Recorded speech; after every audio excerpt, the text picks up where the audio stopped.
हनुमान् श्रीपदो वायुपुत्रो रुद्रो नघोजरः अमृत्यवीरवीरश्च ग्रामवासो जनाश्रयः धनदो निर्गुणः शूरो वीरो निधिपतिर्मुनिः पिङ्गाक्षो वरदो वाग्मी सीता शोकविनाशकः शिवः शर्वः परो व्यक्तो व्यक्तो धराधरः पिङ्गकेशः पिङ्गरोमा श्रुतिगम्यः सनातनः अनादिर्भगवान् देवो विश्वहेतुर्जनाश्रयः आरोग्यकर्ता विश्वेशो विश्वनाथो हरीश्वरः भर्गो रामो रामभक्तः कल्याणप्रकृतिस्थिरः विश्वम्भरो विश्वमूर्तिर्विश्वाकारश्च विश्वपः विश्वात्मा विश्वसेव्योऽथ विश्वो विश्वहरो रविः विश्वचेष्टो विश्वगम्यो विश्वध्येयः कलाधरः प्लवङ्गमः कपिश्रेष्ठो ज्येष्ठो विद्यावनेचरः बालो वृद्धो युवा तत्त्वगम्यः सुखो यजः अञ्जनासूनुरव्यग्रो ग्रामशान्तो धराधरः भूर्भुवस्वर्मर्हलोको जनो लोकस्तपो व्ययः सत्यमोङ्कारगम्यश्च प्रणवो व्यापकोमलः शिवो धर्मप्रतिष्ठाता रामेष्ठफल्गुणप्रियः गोष्पदीकृतवाराशि पूर्णकामोधरापतिः रक्षोघ्नपुण्डरीकाक्ष शरणागतवत्सलः जानकी प्राणदाता च रक्षप्राणापहारकः पूर्णसत्त्वपीतवासा दिवाकरसमप्रभः द्रोणहर्ता शक्तिनेता शक्तिराक्षसमारकः रक्षोघ्नो रामदूतश्च शाकिनी जीवहारकः भुभुक्कारः तारातिर्गर्वपर्वतवेदनः हेतुर्मान् प्रांशुबीजं च विश्वभर्ता जगद्गुरुः जगत्त्राता जगन्नाथो जगदीशो जनेश्वरः जगत्पिता हरिश्रीशो गरुडस्मयभञ्जनः पार्थध्वजो वायुपुत्रो अमितपुच्छोऽमितप्रभः ब्रह्मपुच्छ परब्रह्म पुच्छो रामेष्ट एव च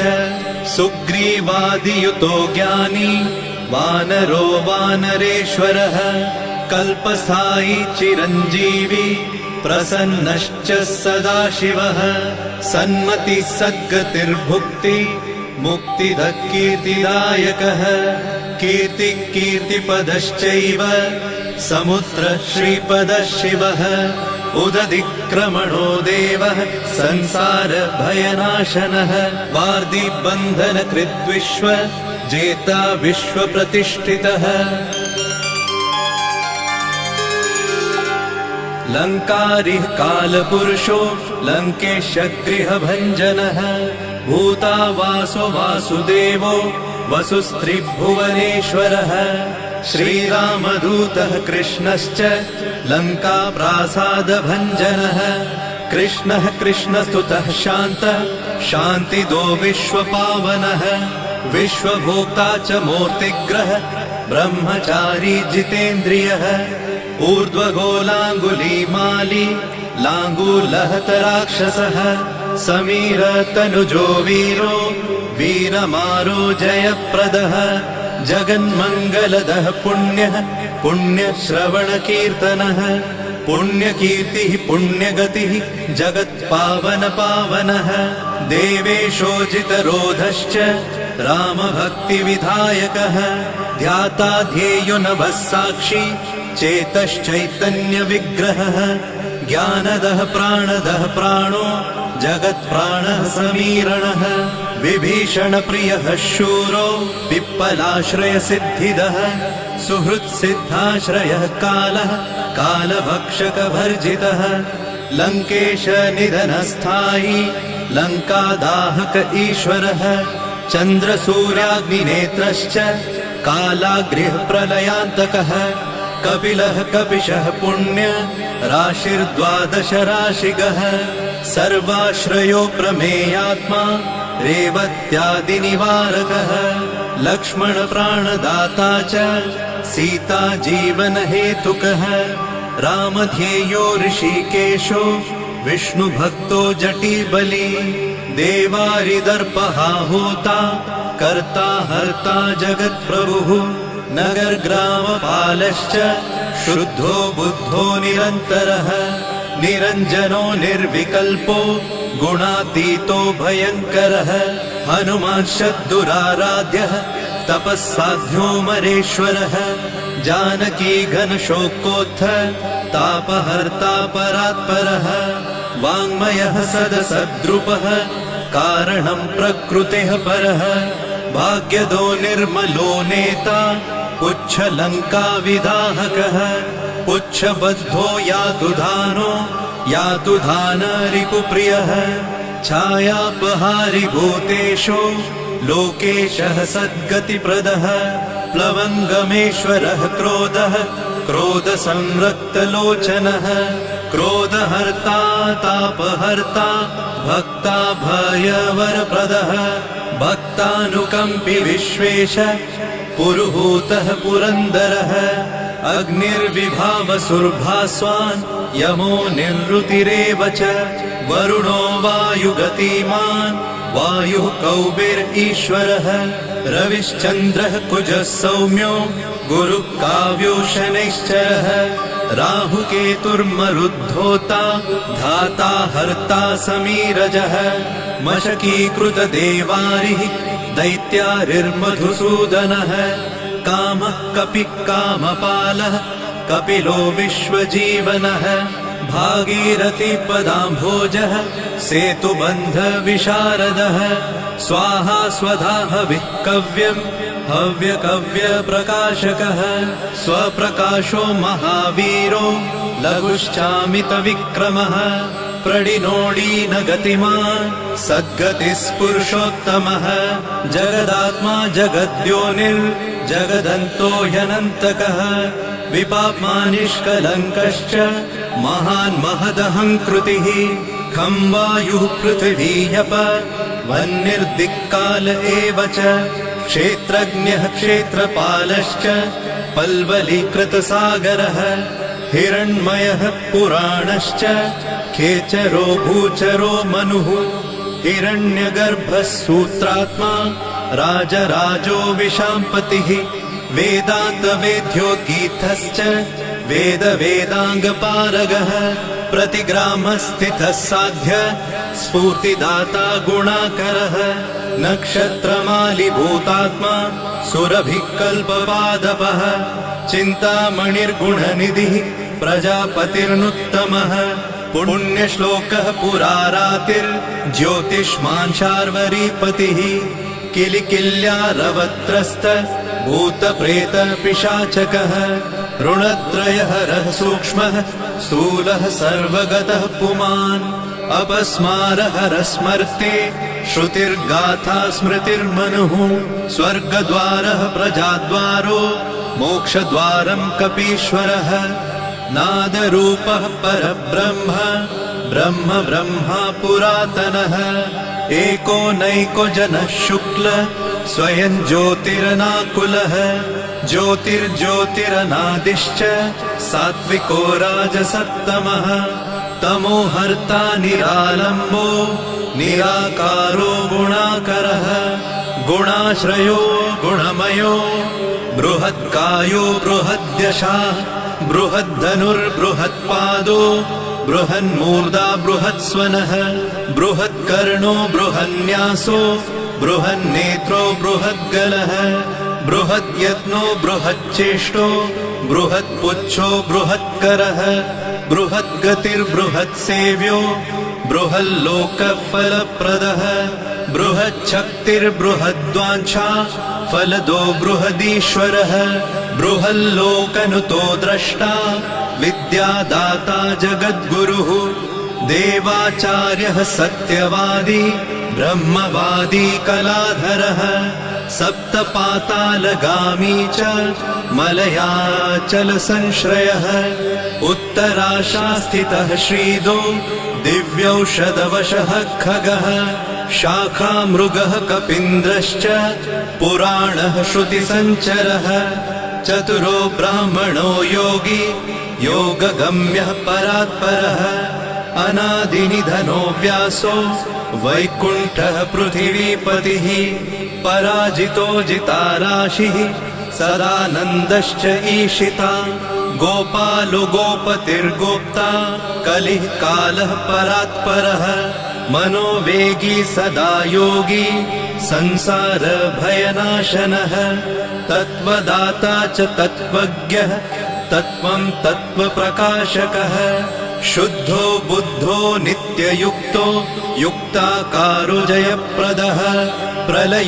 प्रलयोमितमायश्च मायातीतो विमत्सरः मायानिर्जितरक्षश्च मायानिर्मितविश्वपः मायाश्रयश्च निर्लेपो मायानिर्वञ्चकसुखः सुखी सुखप्रदो नागो महेश कृतसंस्थवः महेश्वरः सत्यसन्धः शरभः कलिपावनः रसो रसज्ञसम्मानः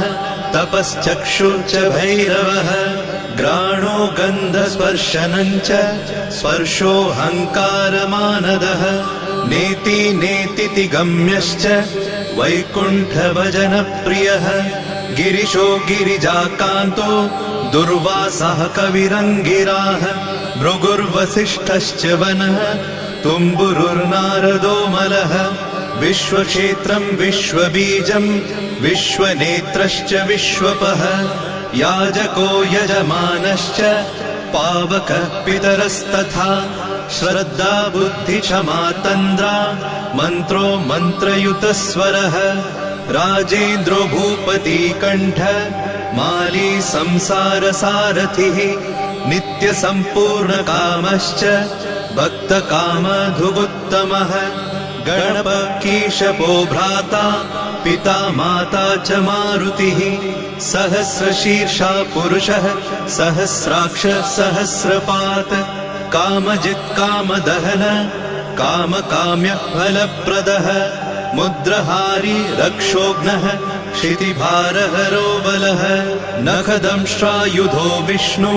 भक्तो भयवरप्रदः दर्पः दर्पदो दृप्तः शतमूर्तिः अमूर्तिमान् महानिधिर्महाभोगो महाभोगो महार्थदः महाकारो महायोगी महातेजा महाद्युतिः महाकर्मा महानादो महामन्त्रो महामतिः महाशयो महोदारो महादेवात्मको विभुः रुद्रकर्मा क्रूरकर्मा रत्ननाभः कृतागमः अम्भोधिलङ्घनः सिंहो नित्यो धर्मप्रमोदनः जितामित्रो जयः सामो विजयो वायुवाहनः जीवदाता सहस्रांशुः मुकुन्दो भूरि दक्षिणः सिद्धार्थसिद्धिदः सिद्ध सङ्कल्पसिद्धिहेतुकः सप्तपातालभरणः सप्तर्षिगणवन्दितः सप्ताभिलङ्घनो वीरः सप्तद्वीपोरुमण्डलः सप्ताङ्गराजसुखदः सप्तमात्र निषेवितः सप्तलोकैकमुकुटः सप्तहोतास्वराश्रयः सप्तच्छन्दोनिधि सप्त छन्द सप्तजनाश्रयः सप्तसामोपगीतश्च सप्तपातालसंश्रयः मेधाविकीर्तिदः शोक हरिदौर्भाग्यनाशनः सर्ववश्यकरो भर्गो दोषघ्नपुत्रपौत्रदः प्रतिवादी मुखस्तम्भो दुष्टचित्तप्रसादनः पराभिचारशमनो दुःखघ्नुबन्धमोक्षदः नवद्वारपुराधारो नवद्वारनिकेतनः नरनारायणस्तुत्यो नरनाथो महेश्वरः मेखली कवची खड्गी प्राजिष्णुर्विष्णुसारथिः बहुयोजनविस्तीर्ण पुच्छपुच्छहतासुरः दुष्टग्रहनिहन्ता च पिशाचग्रहघातुकः बालग्रहविनाशी च धर्मो नेता कृपाकरः उग्रकृत्योग्रवेगश्च उग्रनेत्रशतक्रतुः शतमन्युस्तुतस्तुत्य महातेजो महाबलः समग्रगुणशाली च व्यग्रो रक्षो विनाशकः रक्षोघ्नहस्तु ब्रह्मेश श्रीधरो भक्तवत्सलः मेघनादो मेघरूपो मेघवृष्टिनिवारकः मेघजीवनहेतुश्च मेघश्यामो परात्मकः समीरतनयो बोधा तत्त्वविद्याविशारदः अमोघो मोघवृद्धिश्च इष्टदो निष्टनाशकः अर्थोऽनर्थापहारी च समर्थो रामसेवकः अर्तिधन्यसुरारातिः पुण्डरीकाक्ष आत्मभूः संकर्षणो विशुद्धात्मा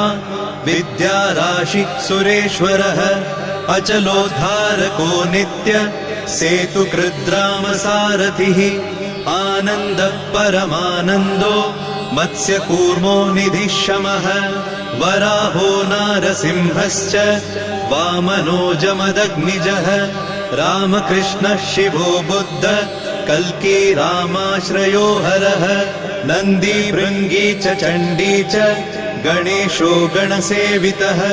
कर्माध्यक्ष सुराध्यक्षो विश्रमो जगतां पतिः जगन्नाथ कपिश्रेष्ठ सर्वावास सदाश्रयः सुग्रीवादिस्तुतः शान्तः सर्वकर्मप्लवङ्गमः नखदारितरक्षश्च नखायुधविशारदः कुशलः सुदनः शेषो वासुकिस्तक्षकस्वरः स्वर्णवर्णो बलाढ्यश्च रामपूज्यो घनाशनः कैवल्यदीपकैवल्यो गरुडपन्नगो गुरुः किल्यारावहताराति गर्वपर्वतभेदनः वज्राङ्गो वज्रवेगश्च भक्तो वज्रनिवारकः नखायुधो मणिग्रीवो ज्वालामाली च भास्करः प्रौढप्रतापस्तपनो भक्ततापनिवारकः शरणं जीवनं भोक्ता नानाचेष्टो ह्यचञ्चलः सुस्वस्थोष्टास्य हा दुःख शमनः पवनात्मजः पावनः पवनः कान्तो भक्तागः सहनो बलः मेघनादरिपुर्मेघ नादसंहृतराक्षसः क्षरोक्षरो विनीतात्मा वानरेश सताङ्गतिः श्रीकण्ठ शितिकण्ठश्च सहाय सहनायकः अस्थूलस्त्वननुर्भर्गो देव संसृतिनाशनः अध्यात्मविद्यासारश्च अध्यात्मकुशलः सुधिः अकल्मषः सत्यहेतु सत्यगः सत्यगोचरः सत्यगर्भः सत्यरूपः सत्यसत्यपराक्रमः अञ्जनाप्राणलिङ्गश्च वायुवंशोद्भवः सुधिः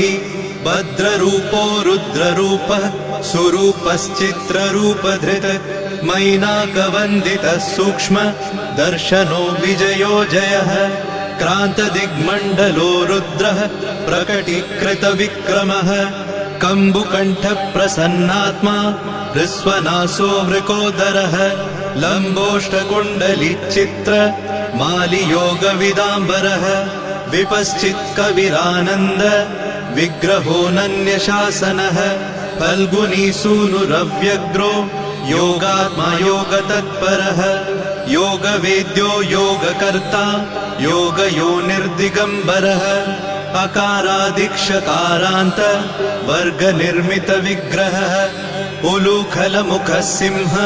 संस्तुतः परमेश्वरः श्लिष्टजङ्घः श्लिष्टजानु श्लिष्टपाणि शिखाधरः सुशर्मामितशर्मा च नारायणपरायणः जिष्णुर्भविष्णुरोचिष्णुर् ग्रसिष्णुस्थाणुरेव च हरिरुद्रानुकृद्वृक्ष कम्पनो भूमिकम्पनः गुणप्रवाह सूत्रात्मा वीतरागस्तुतिप्रियः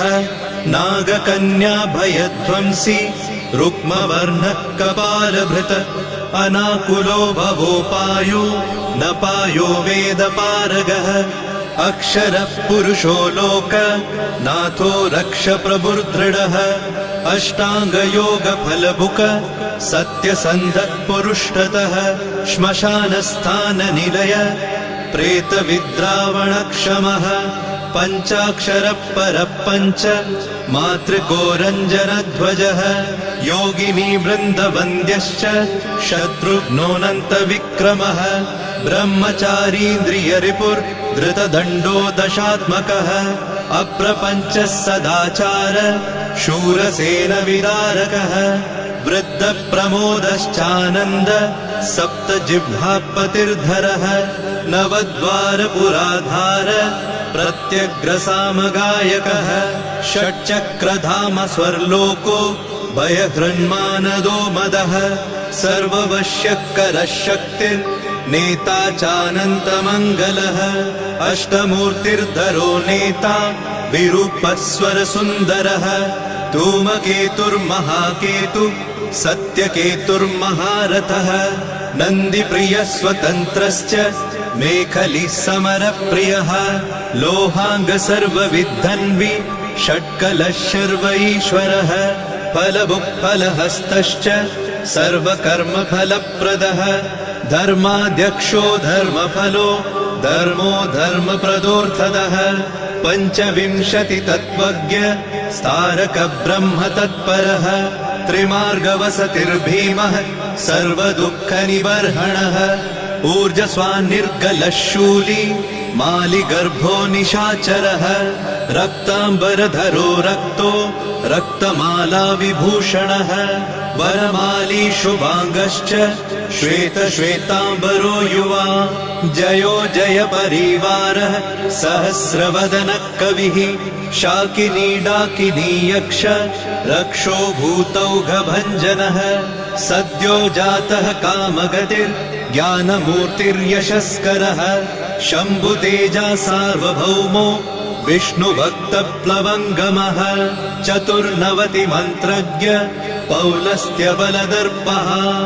सर्वलक्ष्मीप्रदः श्रीमान् अङ्गदप्रिय ईडितः स्मृतिर्बीजं सुरेशानः संसारभयनाशनः